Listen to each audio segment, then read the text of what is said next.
dans un mis couple, aussi.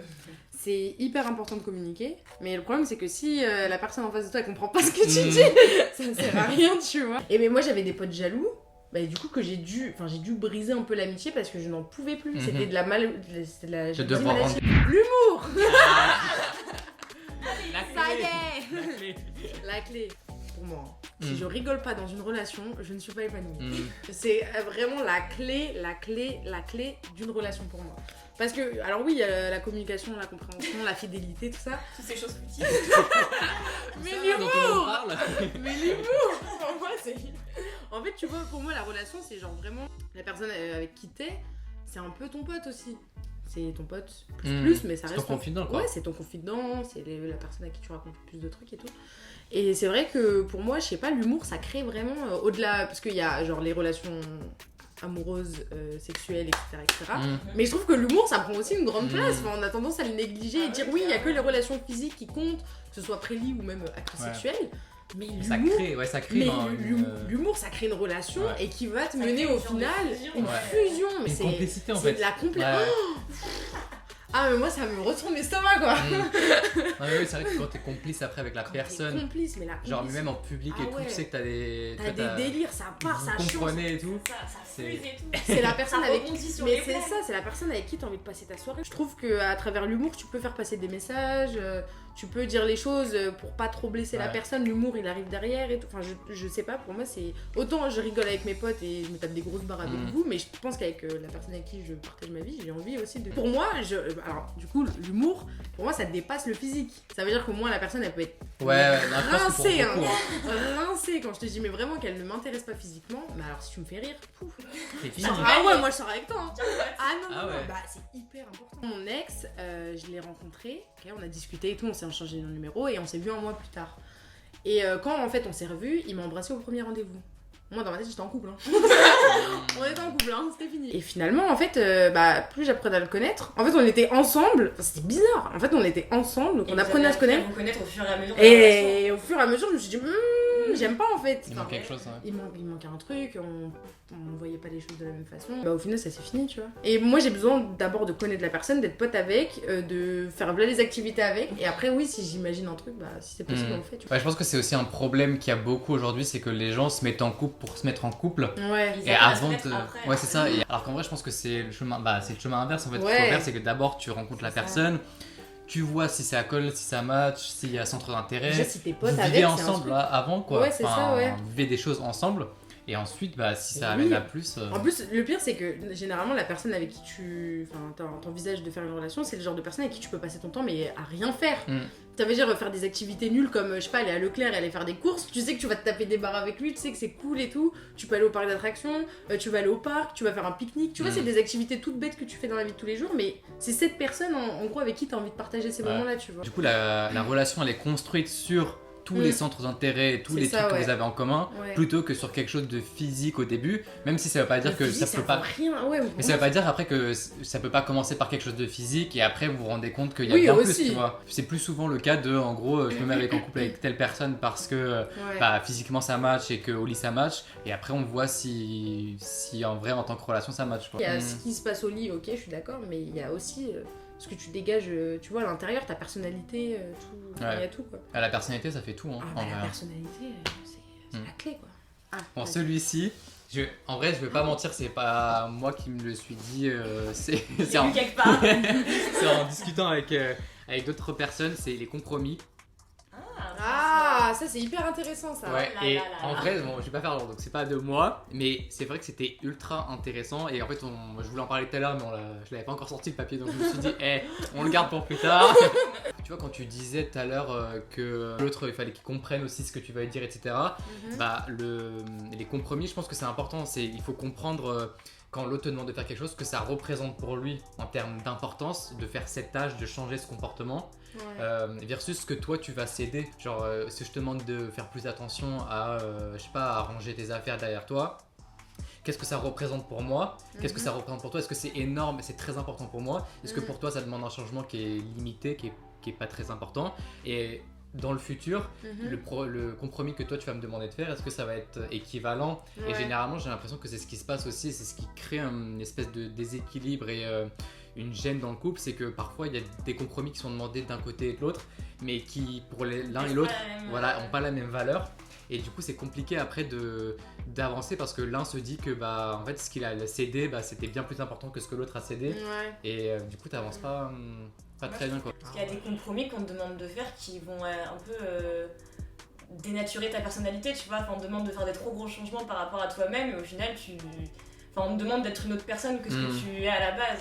Donc moi, je suis un peu contre les compromis qui te font changer en fait, qui te font changer toi, ta profonde personne, tu vois. Je suis archi d'accord. Que si c'est des compromis, bah tu vois, comme par exemple ranger tes affaires ou j'aimerais que tu participes un peu plus à la maison, à la maison, enfin, je pèserais ça en fonction de la valeur, enfin, de ce que représente le compromis par rapport à toi, ce que tu es et l'impact que ça aurait dans ta vie et enfin, juste de ton amour propre, tu vois. Je pense qu'il y a différents trucs différentes catégories de compromis. T'as les compromis qui sont vraiment genre tu pourrais pas passer au-delà, genre par exemple si la personne veut pas d'enfants et que toi tu veux des enfants, il y a des compromis qui sont vraiment genre mais indiscutables, tu vois. Et après il y a des compromis qui sont plus de la vie quotidienne, qui là du coup sont plus à travailler au cas par cas quoi. Mais des fois t'as des compromis où genre par exemple la personne elle t'a connu, tu fumais et puis du jour au lendemain tu arrêtes de fumer genre. Enfin, pour moi, c'est des compromis. Tu m'as connu comme ça, t'assumes maintenant. Et après, oui, c'est peut-être meilleur pour ma santé, mais pour moi, tu ne dois pas me dicter et me dire en gros, ouais, si t'arrêtes pas de fumer, c'est que tu m'aimes pas assez. Par exemple, imagine que genre, du coup, pour reprendre le cas de tu fumes, genre la personne, elle, ça la dérange au début, tu vois. Mais en mode, elle est là, en mode, on vient de commencer la relation, donc je vais pas lui demander de faire des compromis tout de suite, on vient à peine de se mettre en couple, je vais pas lui demander directement de changer son comportement. Tu te mets pas avec, tu sais très bien. T'as connu la personne, la meuf elle fume des gros paquets de clopes devant toi, des 20 clopes par jour. Tu connais la personne, tu sais qu'elle s'en fume, et après du jour au lendemain tu te dis tu pues de la gueule. Mais c'est trop tard, tu vois. Quand tu sors avec. T'as accepté dès le départ et que bizarrement tu. Oui, du jour au lendemain, tu vois. Comme si tu t'étais engagé dans un projet, genre cette meuf je vais la changer. C'est ça, tu vois. C'est un glow up que je veux maintenant.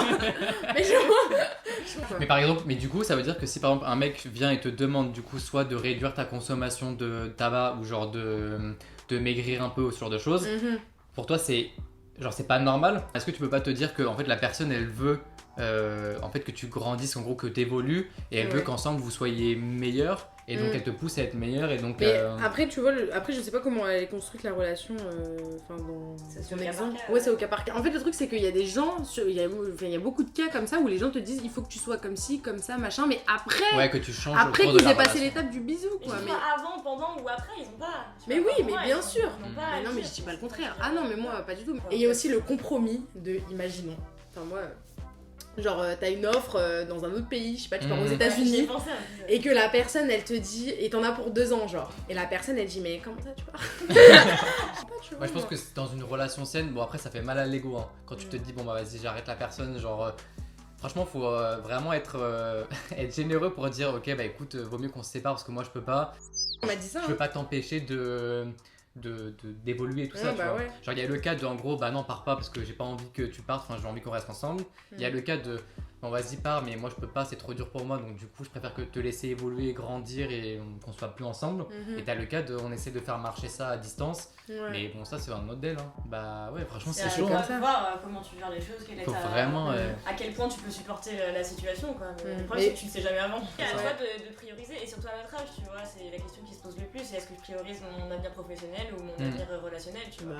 Et c'est à toi de faire ton choix de bon bah ok là j'ai une super offre à Los Angeles et j'ai mon mec avec qui je suis depuis 1 an et demi, qu'est-ce que je fais tu vois. On t'appelle au Mexique ou à Copacabana, Zerma tu vas rester dans la cité à la Sandy. Fous le camp. Je me barre. Pas bronzé moi les gars en fait Non mais après c'est à toi aussi de prioriser en fait. Ouais bah oui c'est ça. Et je pense que c'est la chose la plus difficile à faire quoi, parce que t'es forcément obligé d'y laisser quelque chose quoi.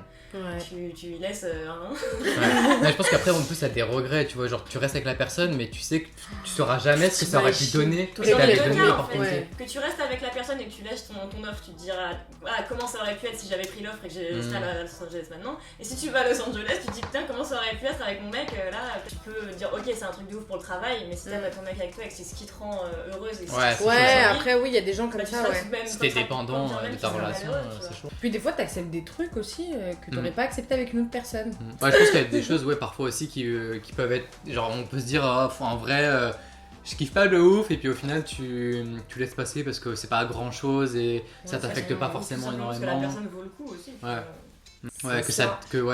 L'affection que t'as pour la personne ça dépasse l'inconvénient entre guillemets qu'il peut y avoir quoi. Mais là je donne un truc général mais je trouve qu'il faut pas non plus être trop dépendant de la personne avec qui t'es. Moi je sais que avec avant on se voyait vraiment tous les jours parce qu'on travaillait ensemble et qu'on s'est connus au taf et tout. Et après, du jour au lendemain, en fait, on se voyait une fois par semaine. Parce qu'on n'a plus les mêmes emplois du temps, j'ai quitté mon travail, etc. Enfin, je suis pas déjà dépendante de base des gens, mais là, je voulais pas l'être de mon mec non plus, sinon j'allais péter un câble, tu vois. Donc j'ai décidé de vivre par moi-même et de pas me mettre de pression. Et au final, je trouve que c'est la bonne chose parce que, genre, je peux autant passer des journées avec mes potes et tout, rentrer chez moi et me dire oui, j'ai envie de voir mon mec, mais je suis pas triste. Et il y en a qui, justement, s'ils passent pas leur journée avec leur mec tous les jours, du lundi au lundi, ils pètent des câbles. C'est ça qui crée de la jalousie aussi, c'est quand t'es dépendant de la personne. Après la personne elle va taper en foot et tu commences à lui crier dessus. Bah non, je suis désolée, ça marche pas comme ça. Moi je pense que si par exemple je dois voir mon mec, ok, mais je dois aussi voir mes potes parce que c'est un tout. C'est le bonheur d'avoir toutes ces relations autour de toi, d'avoir un truc sain où tu vis des trucs avec tes potes, mais tu vis des trucs avec ton mec et que tout est relié en fait. C'est 25% de tes potes, 25% de non mais parce qu'on les voit les gens qui vous lâchent dès qu'ils sont en couple. Hein. Non mais voilà, tu vois, c'est ce genre de personnes où elles sont tellement dépendantes de leur mec ou de leur meuf que le jour où du coup ils se retrouvent sans rien, ils t'appellent comme par magie, tu vois. Tu m'appelles pas, t'étais où toi? Tu vois ce que j'ai. Et c'est pour ça que moi j'avoue, genre j'ai des relations, j'essaye de faire en sorte oui, d'avoir des relations, d'être avec mon copain, mais à la fois d'aller voir mes potes. Je sais pas, mes bouche-trous mes potes. Non, en plus c'est hyper important parce que en vrai, là du coup tu dis ça par rapport à tes potes, mais même par rapport à toi-même, développer une relation avec toi-même, être indépendante. Mais oui, faire des trucs. C'est tellement important de développer ça, je dirais même avant d'être en couple, parce que quand tu deviens après dépendant quand t'es en couple, le jour où ça s'arrête, en fait, tu sais pas qui t'es, tu sais pas où est-ce que tu dois aller. Il y en a plein, il y a plein de pauses perdues comme ça, T'as jamais essayé de te construire par toi-même, d'être assez par toi-même. Et donc du coup, t'as attendu que quelqu'un arrive pour un peu te compléter et te dire bon allez, on est tous les deux, donc c'est bon, ça suffit. Et après, une fois que ça se termine, t'es un peu en mode bon, qu'est-ce que je fais? Tu vois, et tu vas te jeter dans la première relation qui vient, ou c'est... C'est des gens qui se cherchent encore, tu vois. C'est ça. Mais je pense qu'ils sont justement pas... Mais tu fais quoi quand il y a un confinement et que tu te retrouves tout seul? C'est qu'ils n'ont pas appris à vivre seul et à s'aimer seul. Pour pouvoir après être dans une relation justement saine et assez stable quoi. Par exemple pendant le premier confinement, 2 mois et demi sans se voir, moi je suis pas tous les soirs au téléphone avec lui et je dis ça va mémé, t'as fait quoi aujourd'hui? Je sais pas, la même chose qu'hier en fait. On est confinés. Et moi si tant que je sais que tu vas bien, que t'es bien rentré, que tu dors et que tu machin, moi c'est bon hein.